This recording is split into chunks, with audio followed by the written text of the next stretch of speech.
अरे अरे, यह क्या? तुम रोज सुबह सुबह उठ जाती हो। तुम्हें समझ नहीं आता कि मैं दिन भर थका हारा सब्जी बेच कर आता हूँ और तुम सुबह सुबह उठकर मेरी नींद खराब कर देती हो। देख तो लो इनको, इनकी नींद कितनी प्यारी है। मैं सुबह उठती हूँ ताकि तुम 2 पैसे ज्यादा कमा सको और ये मुझे ही भाषण देने लगे।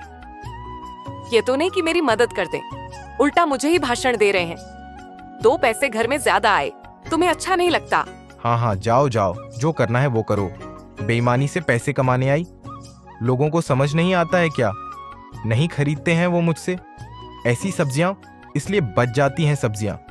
माया की सब्जियां देखो, पूरा उसका डला खाली हो जाता है। मैं वो 3 दिन पुरानी सब्जियों को धोकर फ्रेश करने में लगी हूँ और तुम हो कि मुझे ही ताने मार रहे हो। बस सुबह से माया का गुणगान चालू। माया की सब्जियां, उसका पति मेहनत करता है, दिन भर घूमता है। तुम कहीं बैठ जाते होगे आलसी बनकर, इसलिए तुम्हारी सब्जियां नहीं बिकती। अरे अरे, तुम जाओ यहाँ से। सुबह सुबह मेरा दिमाग मत खराब करो।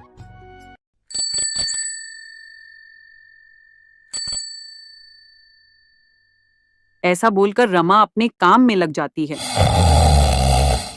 और किशोर वापस सो जाता है। रमा 3-4 दिन पुरानी सब्जियों को अच्छे से धोती है, उन्हें सुखाकर उन पर थोड़ा थोड़ा तेल लगा देती है। फिर अपने खेत की ताजी सब्जियां तोड़कर उन पुरानी सब्जियों में मिलाकर डला तैयार करती है। दरअसल रमा का पति किशोर सब्जियां बेचता है। दूसरी तरफ माया, जो रमा की सहेली है, उसका पति सुदामा भी सब्जियां बेचता है। दोनों के घर के बाहर छोटे छोटे खेत हैं, जहां वे सब्जियां उगाते हैं। लेकिन रमा कामचोर है, इसलिए उसके खेत में ज्यादा सब्जियां नहीं उग पाती। दूसरी ओर माया बहुत मेहनती औरत है, जो अपने खेतों में पूरी ईमानदारी से मेहनत करती है। इसी कारण उसके खेत में ढेर सारी ताजी और पौष्टिक सब्जियां उगती हैं। माया कड़ी धूप में अपने खेतों में बहुत काम करती है, तो रमा उसे देखकर कहती हैं, अरे माया, तू इतनी मेहनत करती है, क्या फल मिलता है तुझे इस मेहनत का? यही रूखी सूखी रोटी। मुझे देख, मैं भी तो हूँ आराम से, वही रूखी सूखी रोटी खा रही हूँ। हाँ रमा, तू सही कह रही है, पर मैं चाहती हूँ कि मेरे खेत की सब्जियां जिसके भी घर जाए, वे खाकर खुश हो जाएं और मुझे दुआएं दें। दुआएं क्या करेगी तू? इन दुआओं से हमें क्या मिलेगा?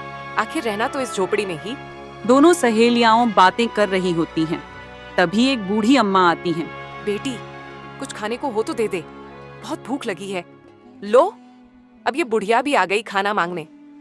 अरे अम्मा, यहाँ हमको खाना नहीं मिलता, तुझे कहाँ से दें? दिख नहीं रहा, हम खेतों में काम कर रहे हैं। जाओ यहाँ से। गांव में इतने बड़े बड़े घर हैं, वहां जाकर मांग लो। अरे बेटी, खाना नहीं तो पानी ही पिला दे। नहीं नहीं, मैं बहुत थक गई हूँ। अब मैं अंदर जाऊं, तुम्हारे लिए पानी लाऊं? ना बाबा ना, इतना मुझसे नहीं हो पाएगा। अम्मा निकलो यहाँ से। अम्मा, आप यहाँ आइए, मैं आपको खाना खिलाती हूँ। माया अम्मा को अपने घर बुलाती है, उन्हें बैठाकर खाना और पानी देती है। अम्मा, जितना मन करे उतना खाइए, और हाँ, जब भी जरूरत हो मुझे बता देना। और रमा ये सब देख रही थी, वह माया से बोली है, माया, तुझसे बड़ा बेवकूफ मैंने नहीं देखा। हम वैसे ही गरीब हैं और तू इस बुढ़िया को खिला रही है। कोई बात नहीं रमा, एक वक्त का खाना कम भी खा लूं तो क्या, कौन जाने, बेचारी अम्मा ने कब से कुछ नहीं खाया होगा। बेटी, मैं तुझे कुछ दे नहीं सकती, पर तूने मुझे भरपेट खाना खिलाया, मेरा दिल बहुत खुश हो गया। मेरे पास बस ये डलिया, टोकरी है। तेरा पति सब्जी बेचता है ना, तू इसमें सब्जी भरकर उसे देना, देखना सारी सब्जियां बिक जाएंगी। अम्मा माया को डलिया देती हैं और चली जाती हैं। अगले दिन किशोर और सुदामा दोनों सब्जी बेचने जाते हैं।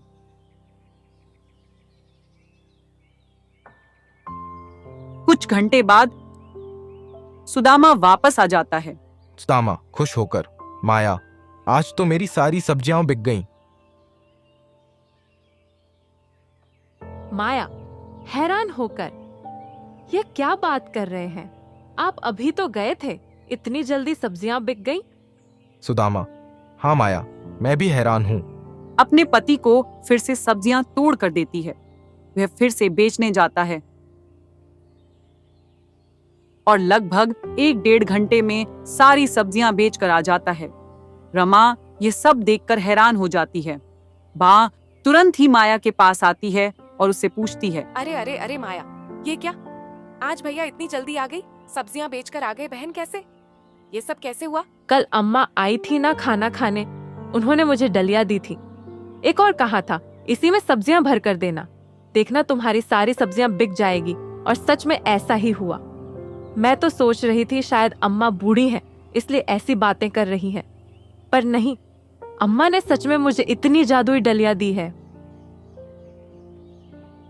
रमा चुपचाप अपने घर चली जाती है।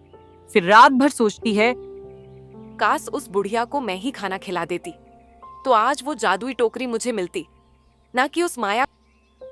अरे अरे, तुमने तो मेरा रात दिन जीना हराम कर दिया। सुबह से उठ जाती हो, अब गेट खोलकर बैठी हो। यह नहीं कि सो जाए, पति थका हारा आया है। घूमते घूमते रात के 10 बज गई थी जब मेरी सब्जियां पूरी बिकी सड़ी। गली सब्जियां पूरी मिला देती हो, सब्जियां बिकती ही नहीं है। चलो चलकर सो जाओ, मुझे भी नींद आ रही। को चलकर सो जाओ, इन्हें तो बस सोना उठना। जाओ, जाकर आप सो जाओ। समझ नहीं आ रहा, आपको बैठी हूँ मैं यहाँ पे कुछ सोच रही हूँ। सुबह शाम किच किच किच किच किच किच करने आ जाते हो। बस जाओ यहाँ से। अब बूढ़ी अम्मा आएगी तो उसे खाना मैं ही खिलाऊंगी। कि रमा दूसरे दिन उस बूढ़ी अम्मा का इंतजार करती है, पर वो बूढ़ी अम्मा नहीं आती। ऐसे ही कुछ दिन बीत जाते हैं। फिर से वह बूढ़ी अम्मा आती है। अम्मा, अम्मा, आप आ गई। मैं आपको कितने दिन से देख रही थी।